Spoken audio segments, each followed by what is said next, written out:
what was going through his mind, because at the end, what we discovered and became very apparent was those were shotgun blasts coming through the windshield, hitting him in the chest. Stay tuned. Coming up, we interview Eugene-Springfield Fire Battalion Chief Chris Paskett, sharing details about a first-in engine crew at a working structure fire taking on gunfire.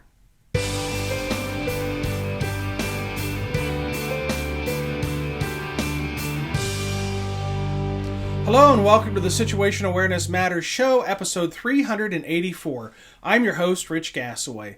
The purpose of this show is to improve situational awareness and decision-making for individuals and teams who work in high-risk, high-consequence, time-compressed environments with changing conditions. The SA Matters mission is simple. We want to help you see the bad things coming in time to prevent bad outcomes. Today's feature segment is sponsored by Gassaway Virtual Training. There are 33 online training programs there for you to choose from. Some of the programs are live events presented virtually, and some of them are pre-recorded programs. To learn more, visit samatters.com website and click on the Virtual Training tab. All right, if you haven't been with us for the past couple of episodes, then you missed the biggest announcement that has ever come from Situational Awareness Matters. We're expanding our mission and adding a cadre of master instructors. We were on track to do this in June of 2020, but the pandemic stalled our plans. But now that we're making the turn and things seem to be getting back to some form of normal, the demand for our programs is ramping up again, and we're moving ahead full steam. We'll be onboarding 6 new master instructors to supplement the one that we already have. These instructors bring amazing credentials that include fire officers, a police officer, and an industrial trainer. And one of our master instructors, based in the Netherlands, will be focused on growing our business in the European and Asian markets. I'm sure there'll be a lot more to share after they complete the 5-day intensive Train the Trainer program in January. All right, let's jump into our feature segment, part 1 of my 2-part interview with Eugene-Springfield Fire Battalion Chief Chris Paskett, sharing details of a first-in engine crew at a working structure fire that was taking on gunfire.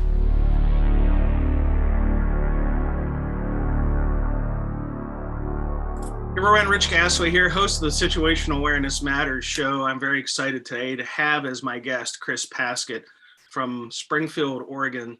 Chris was a student in one of the programs that I had done 2 or 3 years ago in Oregon. And when we were on break, he was sharing a near-miss experience that he had had. And then when the class reconvened, I asked him to share that experience with the class, and he did. And it was amazing. And I'm not gonna steal the thunder of the story, but it was really a quite a amazing near miss story, and he's agreed to come on and share that with all of you. So Chris, welcome to the show. Thank you very much. Let's start with your backstory of your beginnings and all the way up to where you are now in the fire service. Sure. So I started on a private ambulance in Salt Lake City, Go Cross Ambulance, in 1998. And moved into the fire service there in Sandy, Utah. Worked there for a few years as a firefighter paramedic, and then I decided to come back to my home, which is the Northwest, specifically Oregon. And I got a job in Eugene. So at that time it was Eugene Fire. And so I've worked at Eugene Fire since 2003, and about 8 to 9 years ago, Eugene Fire and Springfield Fire, which is just across the freeway, very close geographically situated fire departments merged. And so the name of the fire department coincidentally is Eugene-Springfield Fire. And so that merger occurred we call it a functional merger because we do everything together. We wear the same uniform, and there's still some pieces of that governance model that aren't quite completely merged. And so that's something that we are continuing to work on, and have been with the department ever since. Give us some of the demographic of, I don't know if you would combine it and just call it one community of Eugene-Springfield, or if you would separate that out, the demographics of the two communities. You do it however you best think it would make sense. Sure. I think because we serve together as a unified or merged fire department, we would just count our service area as those two communities and the outlying communities. And so as a full service fire department, we provide ALS, BLS, ambulance transport, fire suppression, water rescue, hazmat, airport, USAR, a lot of full service type services to the communities. The demographics, probably Springfield is around 60,000 folks, and Eugene is in the neighborhood of 150 to 160. So with outlying areas, it's well over 200,000 people that we service with fire suppression and EMS transport. How many stations? How many personnel? We have 16 stations. It's a career department. And so we are staffed with over 250 career firefighters. We run truck companies, engine companies, crash rescue, and there's a lot of different opportunities to serve in the department. And so it's one of the largest departments in the state of Oregon. And we really have a nice community down in the Willamette Valley that we're really proud of. Nice. And what's the call volume for the department? Yeah, we run in the neighborhood of 46,000 calls a year. And like most departments, the breakdown is going to be very similar, with a high percentage of those being EMS calls, and then the rest being fire and all hazards type calls. And you said you do transport as well, right? We do, yeah. We kind of an interesting story. Back in 1981, the private ambulance provider went out of business overnight, and Eugene and Springfield stepped in basically overnight to assume that service, and really haven't looked back, and continue to provide that transport. We also work with private partners in the area, as is pretty common, as the need just continues to increase for pre-hospital transport, looking at all the options to make sure that everyone's getting the right resource that they need. Yeah, good. The incident we're talking about occurred on October 17th. At that time, what role were you playing in the fire department? I was battalion chief, and a fairly new battalion chief at that time. Just been promoted for I want to say less than 6 months at that time, and I was working in the city of Springfield, and that was it was a pretty clear evening, or early morning, on the 17th of October there in 2018. And call volume for the day had been average? Anything unusual occurred during that day? Anything noteworthy happened that led up to the event? I can't really think of anything that was noteworthy. And as this call came out, it wasn't immediately noteworthy either. Okay. So let's talk about how the call was dispatched. So I assume, because the call happened at 4 a.m., that, and I should make this assumption, but I will, that you and the companies were in-house at the time. We were, and the responding units were very, very close to the scene of this incident. As the battalion chief, I'm centrally located in the city of Springfield, and so I was coming from a little bit further away. Okay. And what did dispatch say when they dispatched the units? These units were, and so in our system, we will dispatch 4 engines and a ladder truck, as well as an ambulance and a couple of battalion chiefs to a structure fire. That's kind of our standard response. And so this came in as a structure fire, a residential fire, and that was the response that we received. So 4 engines and a truck. Okay. And then when you respond, I don't know the terminology. Are you like, when your dispatch, is it like one of those electronic voice? I don't know.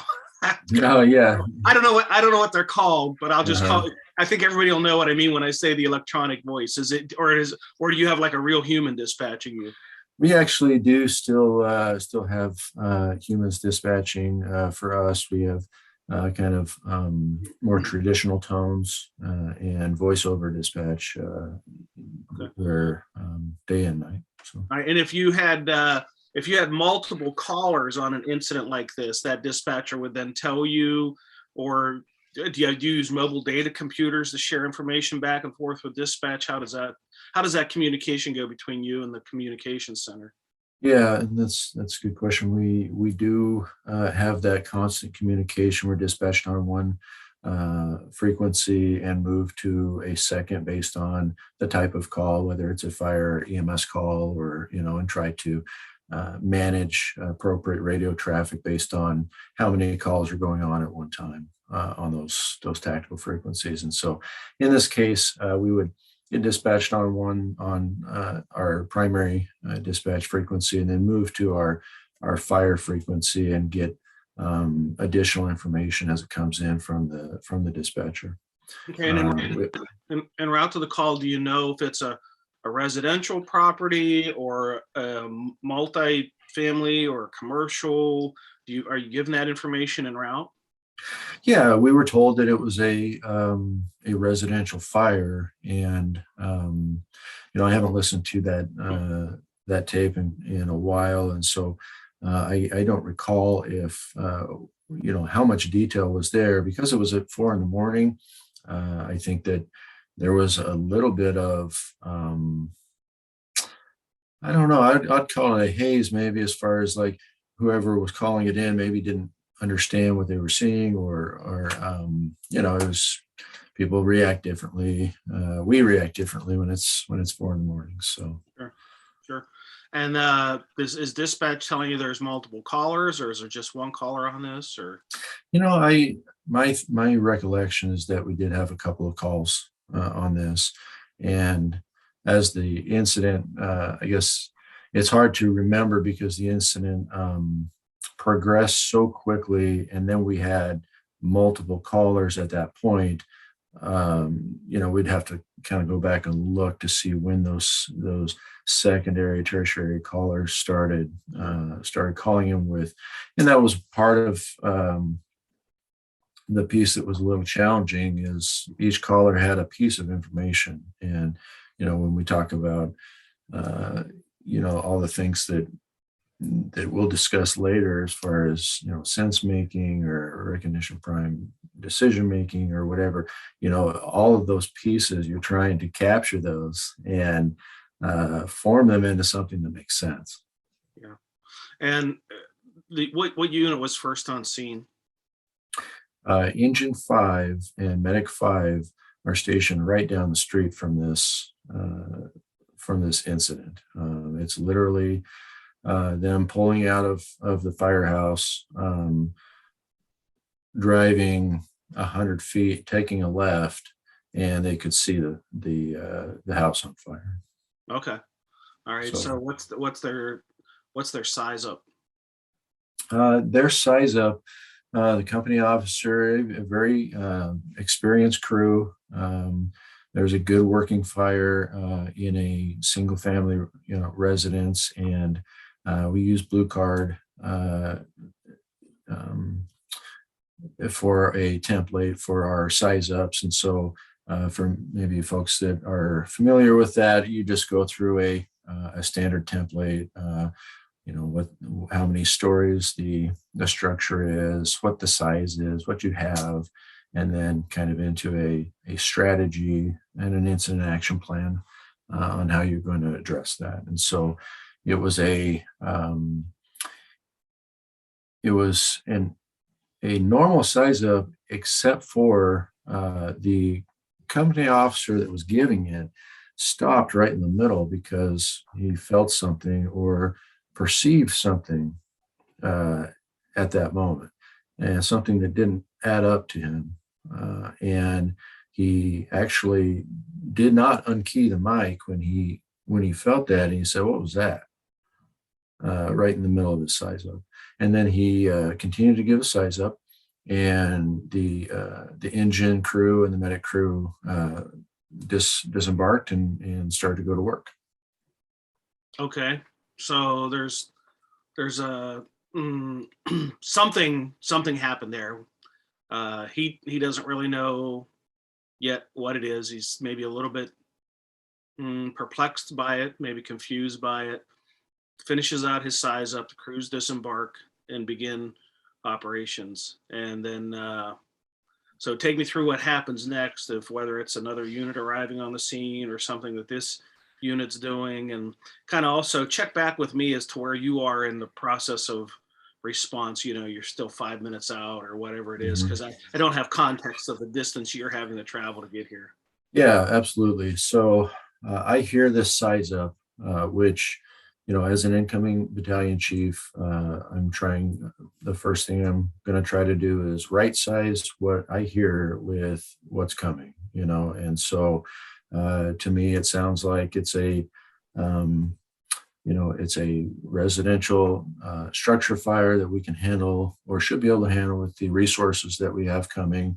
That's, good news. There's nothing that I heard as I'm driving that really, stood out to me.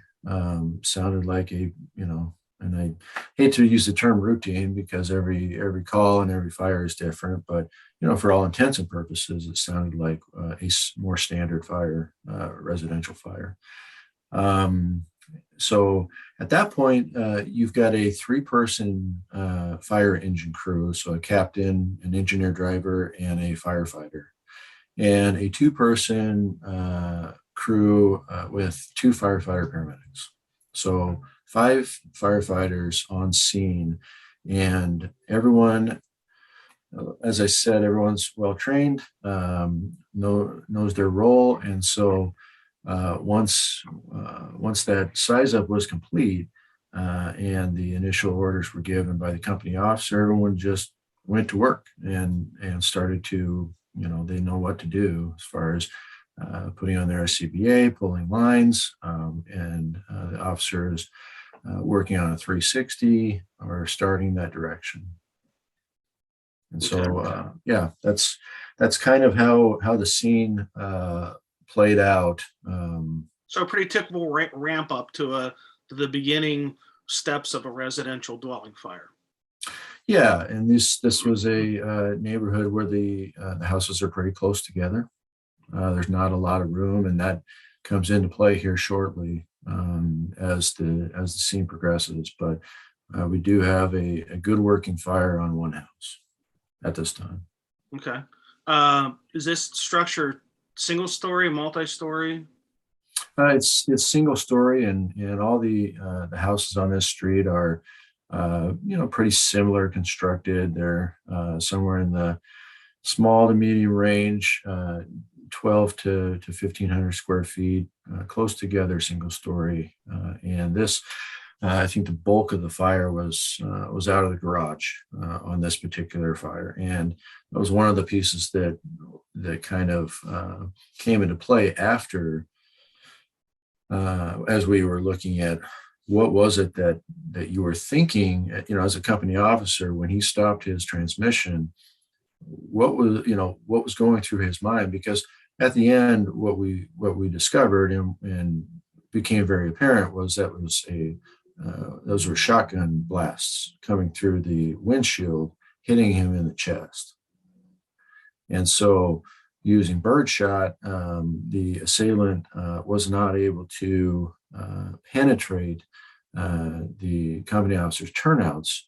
And so, coming through that, he felt it, but it didn't, it wasn't a fatal wound. But it kind of goes back to that garage fire, because, one of his thoughts was, well, I thought, there was something that was outside of the cab from the garage that was, maybe exploding or hit, throwing embers or whatever that might have been. And that was one of his thoughts. So somebody had shot at the engine with a shotgun, and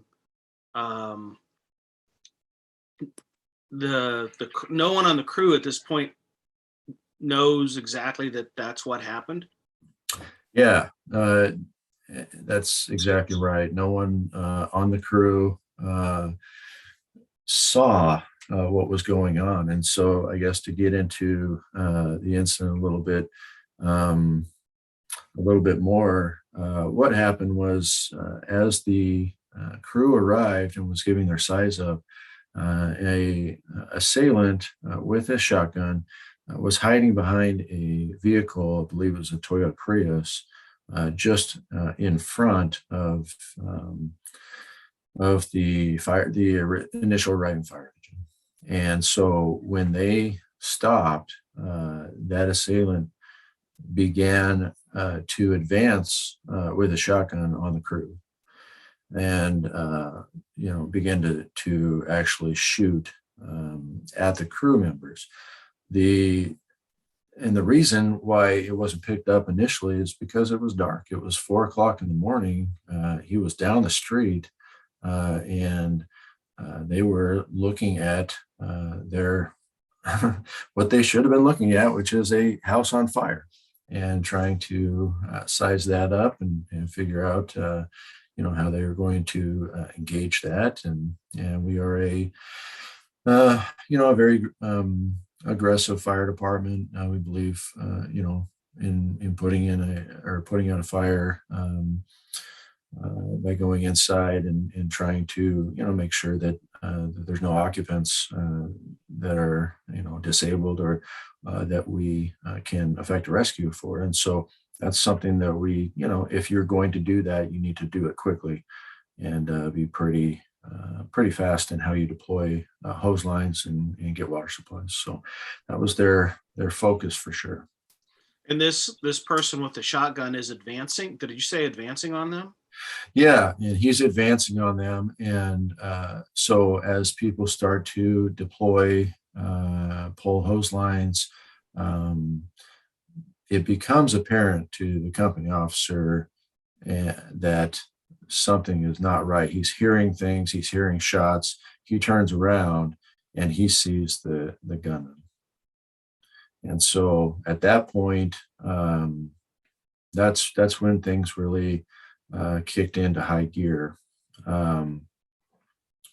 He calls, so it ramps up very quickly. I'm a few blocks out at that point, and all of a sudden over the radio I hear his elevated voice, and I hear shots fired.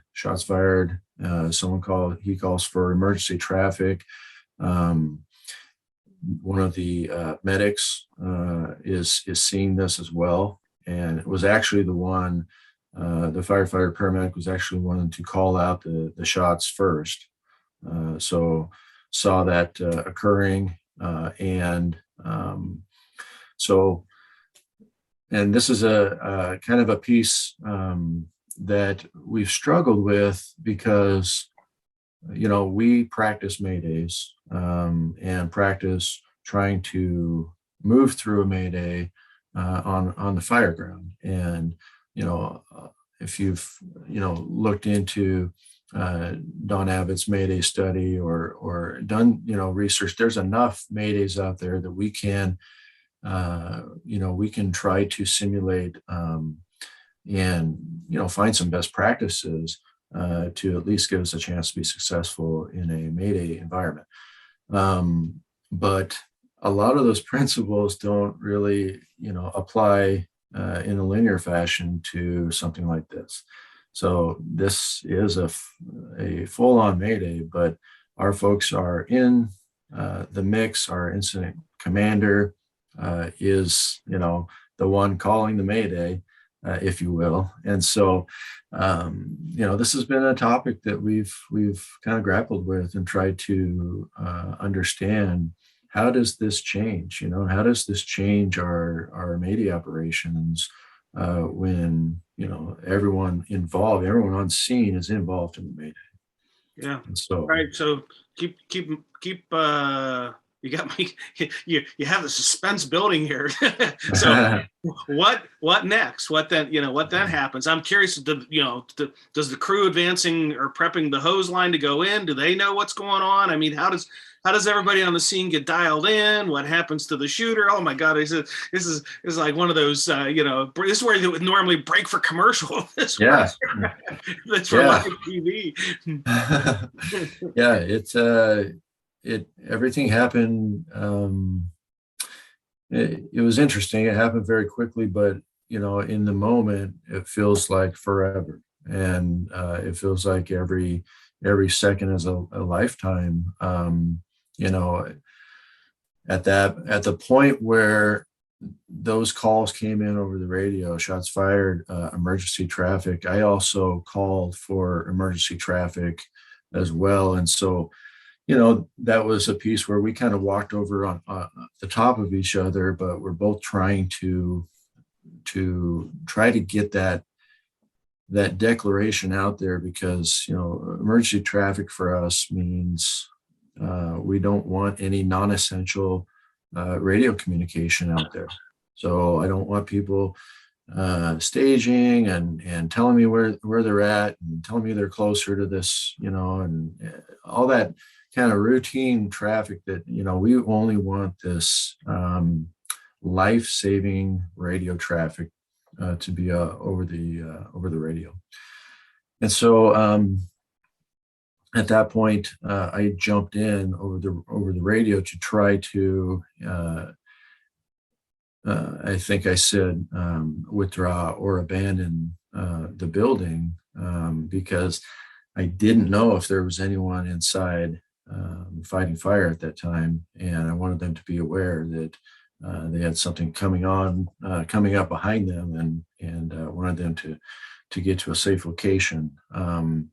What was happening on scene was the company officer was making everyone aware and quickly helping them to egress the scene.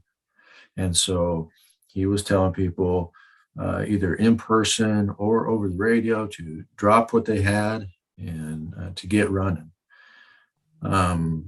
Literally just run away.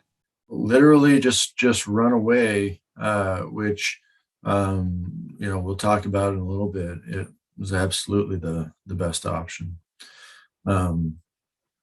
That worked for 4 out of the 5 crew members. So they were able to run the opposite direction as the assailant was shooting at them. And after the incident, the crew members went through and inspected themselves, and all 5 of them were hit. All 5 of them were actually shot. And just by their skill, or getting out of the way, or the assailant using the wrong type of load to try to accomplish his goal, no one was seriously injured. And so that was just just tremendous. But as I was approaching the street, 4 out of the 5 crew members were exiting safely, and the 5th, the one who had called it out initially, was pinned down behind the ambulance. And so that was communicated out over the radio that we've got 4 out of 5, and we're missing 1.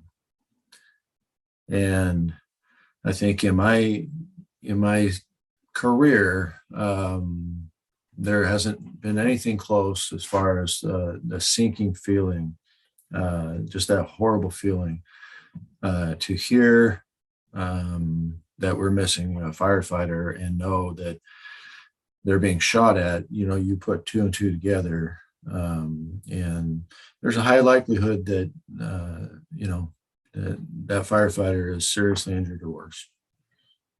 And so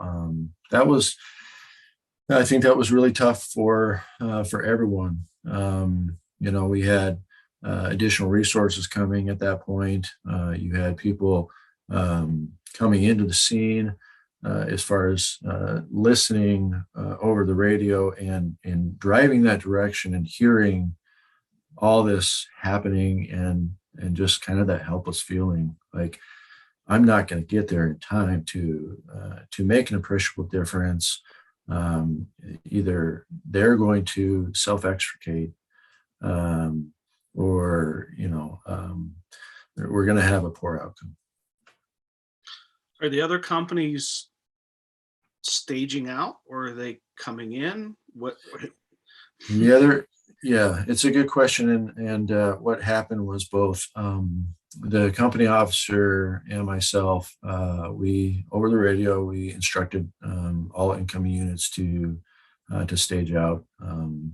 I think he had said a block or 2, and I had put them out even further. And that was really hard for everyone. That was hard for the crews coming in, because we're action-oriented individuals. We want to help. We want to make a difference. We think that we can. We have our work family in there in a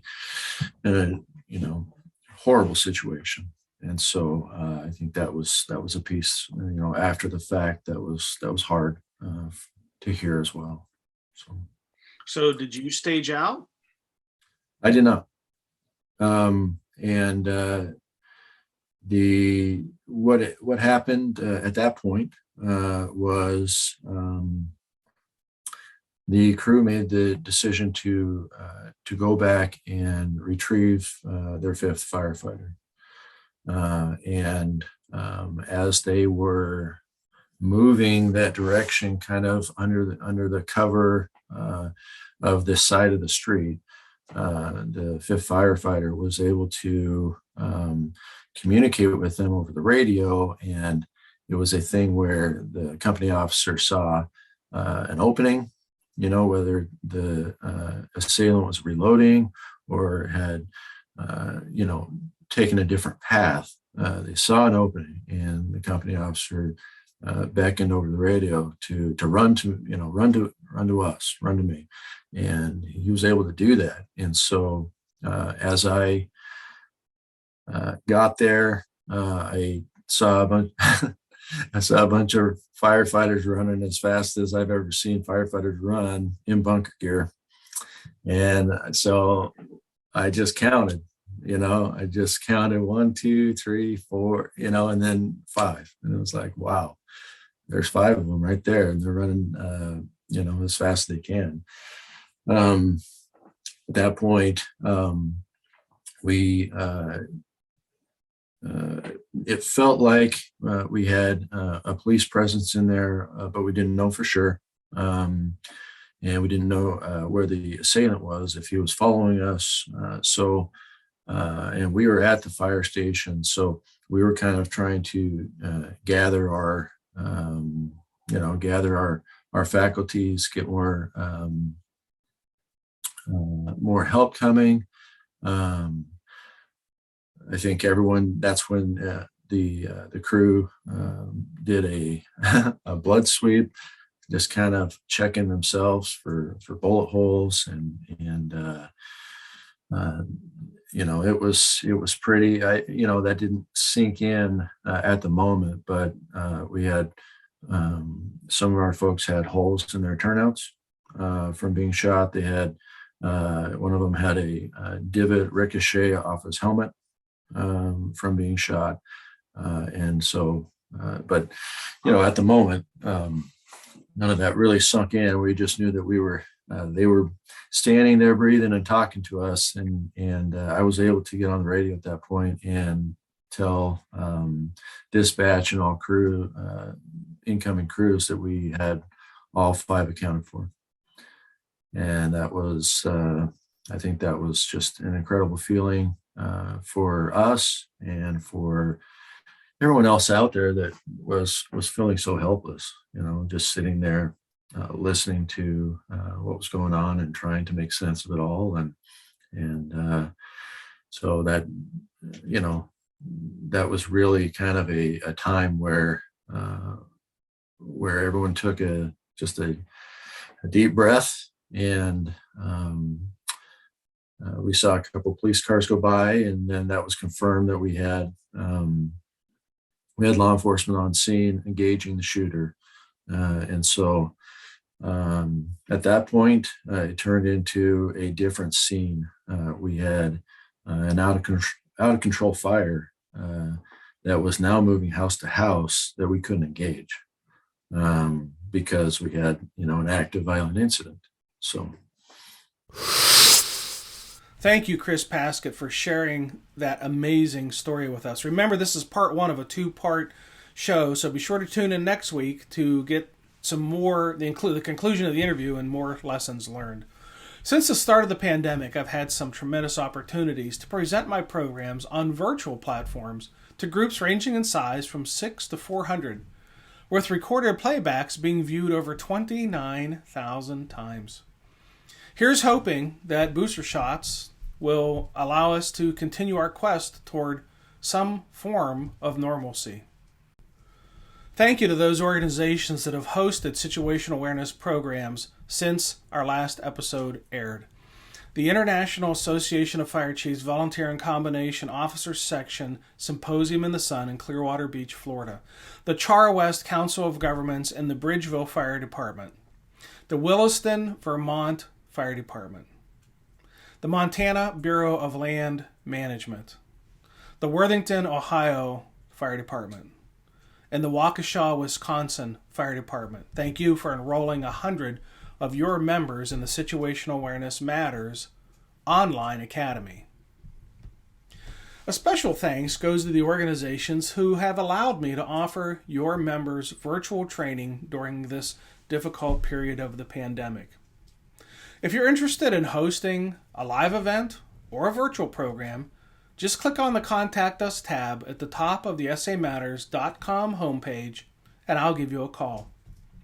Finally, remember to check our show notes for how to subscribe to our newsletter and how to follow us on social media. There we share ideas about how to improve situational awareness and how to make better decisions under stress. We also talk about how to improve critical thinking skills and how to be better at resilient problem solving. Well, that's it. Episode 384 of the Situational Awareness Matters show is complete. Thank you again to my guest, Battalion Chief Chris Paskett, for sharing your story with us today. Thank you to our viewers and listeners for sharing some of your valuable time with me today. I really appreciate your support of the SA Matters mission. Be safe out there, and may the peace of the Lord and strong situational awareness be with you always. You've been listening to the Situational Awareness Matters show with Dr. Richard Gassaway. If you're interested in learning more about situational awareness, human factors, and decision-making under stress, visit his website, samatters.com. If you're interested in booking Dr. Gassaway for a program, or if you would like to be a guest on his show, click the Contact Us tab at the top of the homepage.